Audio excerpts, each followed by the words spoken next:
Hey guys, I've been seeing every influencer do Beetlejuice nails, so I want to try today with the reverse pigment method. Excuse my nails, I'm trying something right now, but I got my green down and then I'm gonna cover this whole nail with black. So this is the gel polish. I left the sticky layer on so that the eyeshadow has something to stick to. And this is a palette that I only use for nail art. This is a brush that I only use for nail art. All right, now that I've got that beautiful bright neon green covered up all with black, I'm gonna take my stamping plate and I'm gonna grab this really compact stripes here and my clear nail polish. I gotta work kind of quickly for this step.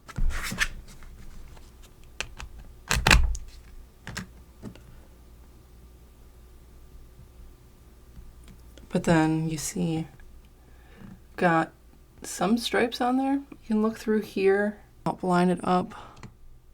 But here we go. Just gonna roll it all the way on. It didn't really stick very well, did that? This is a brand new stamper, so I'm gonna try a different one. I got some lines on there, but I want a little bit more. So I'm gonna try again with my old stamper. All right, Old Faithful. There's a bunch of lines on there. All right, and so we have some down at the bottom there, so I'm gonna aim for the top. Fingers crossed here, we're going in. All right, that kind of worked. You know, I almost wonder if I go over it again with like a different, because those lines look really thin. So I'm just gonna go over it again, because why not? But yeah, I think just adding these thicker lines are gonna make it look more random, like those, like the Beetlejuice lips. There we go. That picked up pretty well, I think. Just let that dry for a minute. I love this part.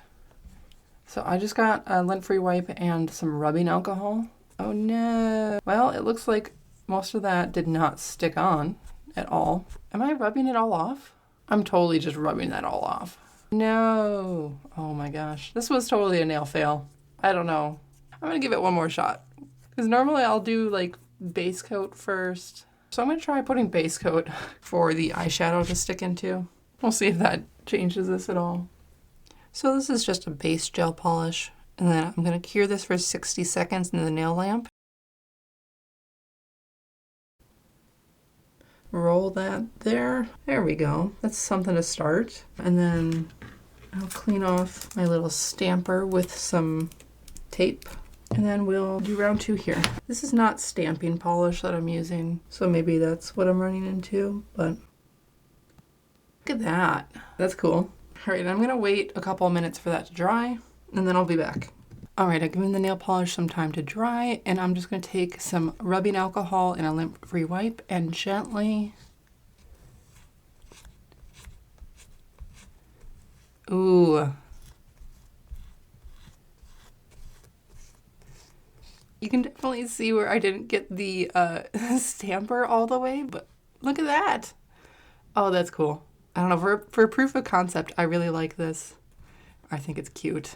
I think I should have started with the big zebra and not done the little stripes at all. But anyway, I kind of really love it. All right, here it is all glossy and cute. Don't look at the spot that I didn't get with the stamper. Don't look at either of those spots, but I think it turned out cute. I feel like this would be so cool on a full set. Maybe I'll try it out for real, not just on the practice nail.